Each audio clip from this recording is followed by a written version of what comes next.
WNST. Canady joining us live from Compass Pointe Golf down in Pasadena. I tell you what, man, before we get to college basketball and golf and all the stuff we do, I've talked to so many people this week about canceling stuff last weekend with the hurricane coming that didn't come through. And then I looked at the storm itself, and I thought about guys like you that love golf. And, Marvin Lewis has a place down in Hilton Head and Kiowa and Charleston, and all those areas just got annihilated by that. And then I thought about how many courses sort of thought they weren't going to have, open links and did over the weekend. Boy, the storms just moved everything around last weekend, didn't it? Yeah, it really did. It was a crazy week. We went into, say, Monday of last week when, it was imminent that the storm was going to hit later in the week. We started getting calls. We had a full week of events, about 6 events scheduled, and 5 of them canceled. And wow, probably all 6 could have played. It was just one of these things. I think I blamed it a lot on these weather forecasters. That have to have the breaking news, hurricane updates, for something that was 500 miles away. Now, granted, it was very imminent and dangerous to the people in the Carolinas, but I don't think anything I ever saw really saw that we were going to get more than rain, and we know rain can change in a day here.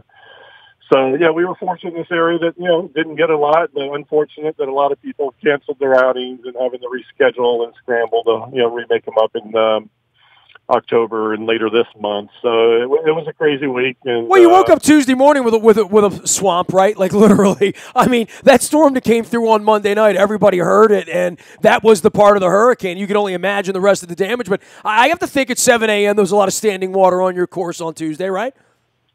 It was, but it wasn't. It was weird. We were in a little pocket. I was actually driving back from Ohio all day Monday, so I had the good fortune of driving in that rain for like 7.5 hours on Monday all day. And the closer I got to the area, I saw how strong it was. But believe it or not, we have a gauge there at the course, and we only had like a quarter of an inch of rain out of that Monday night. So we were actually fine Tuesday morning and everything. And felt like 3 inches where I was, and certainly at the radio station, it felt like a swamp. Yeah. Yeah, and the interstates I was driving through, there was standing water, and so it was crazy. But that just shows how hit or miss it can be sometimes. Raining on your side of the street, but your neighbor's out cutting their grass. Sometimes, it's crazy. But so hopefully we got a good stretch of weather here coming up the next couple of weeks, because all those events did have to reschedule, and we'll be getting them out there one way or another, and everyone will be playing golf for another 6 weeks from here. So. Robert Canady is our guest. He, of course, is Buckets and Birds. He joins us each and every week from Compass Pointe Golf to talk about what they're doing, what he's doing, and, of course, college basketball is coming, which is how I met Robert, although he works in the golf industry. You can find him at Buckets and Birds out on Twitter, as well as at Compass Pointe Golf down in Pasadena. 36 holes down there, and certainly Ryder Cup coming up, and now the Ryder Cup's going to be here locally when I'm like 67 years old or something like that. So there was some local golf news this week, right? Right, yeah. I made sure I got my calendar out, marked somewhere in 2036. We don't know exactly when, but most likely September. Dude, I keep hanging around. I figure I'll see Haley's Comet again, right? Yeah. So that was kind of interesting reading that, and all the comments about what a 60-year-old Tiger Woods will look like. Will he pick his 24-year-old son Charlie to play in it? Things like that. So it's kind of fun to speculate. But 2036 Ryder Cup coming to Congressional, and but before that, in 2031, they'll have the PGA Championship, so we don't have to wait as long. So. See, I did not know that. That you're giving me a little piece of news here. All right, FedEx last week, and now getting up on Ryder Cup coming up. It's not the Masters, it's not the majors, but certainly a time of the year where, as you've pointed out, people love to play golf when the weather's good, and the weather's been lovely for the most part, and shall be over the next week or two around here. But also a lot of money at stake here this time of year, right? This is a time to make money and a time to fly the national flag and do all that stuff. Right, yeah, and all that money begins this week with the final of the FedEx Cup playoff. The winner will pocket a $10 million prize for winning in addition to as if that's not enough, if he happens to win the tournament this week and wins the FedEx, he'll get this cool $1.5 million or $1.8 million in addition to that $10 million. So that'll become his pocket change, I guess. So but it's almost like Final Jeopardy, right? Like these guys that made $6, $7, $8 million have a chance to make 10 in one weekend, right? Exactly. It's So yeah, one of 5 players most likely will have a chance for that. The top 5 in the current FedEx Cup standings: Justin Rose, Dustin Johnson. I've drawn a blank now. Bryson DeChambeau, who's your favorite name? My favorite name, exactly. Yeah. So they'll have all the chance for winning that top prize if they win. So it'll be interesting to see. And then next year that prize fund goes up because I guess they figured $10 million wasn't enough. Next year it'll be $15 million. Yeah, I saw that. To the winner of that. So Robert Canady is here. He's Buckets and Birds and getting you ready. And anything you want to say on Ryder Cup ahead of time? Before this thing gets going. Yeah, I mean we'll talk in detail next week, I'm sure. But I'm looking forward to it. It's a place in France. Where the European tours are familiar with the course. But I've seen some pictures of the setup there. The first tee is going to be unreal. It'll be like a college basketball arena. Usually a lot of these major championships, even they have a bleachers that seat maybe 300, 400, 500 people, around the first tee or something like that. But the seat they've erected like stadium seating there, not unlike what you'd see at the Waste Management out in Phoenix. So there's going to be, I think it's 10 or 15,000 around the first tee. So that'll be crazy when first the players go off and they're announced. The European fans will be singing the Ole Ole, and I'm sure there'll be the USA chants. And so I'm looking forward to seeing that. I'm looking at it, dude. It looks like a racetrack. It's crazy. You know what I mean? It looks like something that belongs in Daytona or something. It's bizarre. Yeah, it's like 3 levels high, and you're right, like several yards, 50 yards long or something like that. It does look like the coming down the stretch of a racetrack. You're exactly right. Le Golf National. That'll be next week. What's going on down at Compass Point? I know you got night golf coming up, and you've got the craft beer open to honor my 50th birthday, and I appreciate that. Oh, no worries. Yeah, we definitely wanted to make that worth celebrating. So we got those 2 events coming up to kind of cap off the fall season. We'll have an event in November for Turkey Day, the day after Turkey Day, and we're getting geared up. We're in the middle of putting in. We don't have a place yet, but we're kind of revamping our little bar there and bringing in some bigger TVs and get the Sunday ticket and everything. Now that football is under beautiful full swing here. That way you can watch the Redskins lose.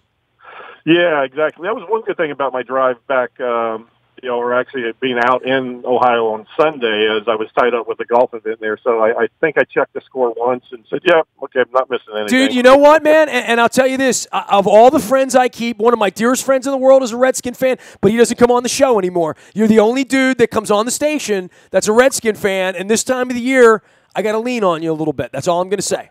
Well, that's all right. It's a burden I've carried for 25 some years, so it's not unlike anything I've not done before. So it is what it is with the Redskins. So by the way, Steve Levy just hit me from UMBC, and we're like 2 weeks out on kicking off basketball season, right? Which is our original relationship. And I know I talk a lot of golf with you down at Compass Point and as our sponsor and stuff, but we're 3-4 weeks away from dribbles, right? Right, yeah. I touched base with him yesterday as well, and they're getting set up for the media day there at the new event center, which will be cool. I think a lot of people in the area, it opened kind of toward the end of last season, and they had some good crowds, and they had the one playoff game there, or tournament game, and so they'll have a full season there in the event center this year, and all of the Baltimore coaches will be there, with area and everything. So that'll be kicking off in, like you said, less than 2 weeks. So that'll be a fun day, and definitely ready to see what this season brings and talk some hoops. A lot of interesting things going on with all the teams in the area, so we'll be following that closely throughout the winter. I'll be retweeting you, from there that day. October the 9th is the media day from 11 to 2. If you are a local hoops fan, whether it's Loyola, Coppin, Morgan, Maryland, Towson, everybody coming together under one roof at UMBC to bring it together. Not Maryland, but the rest.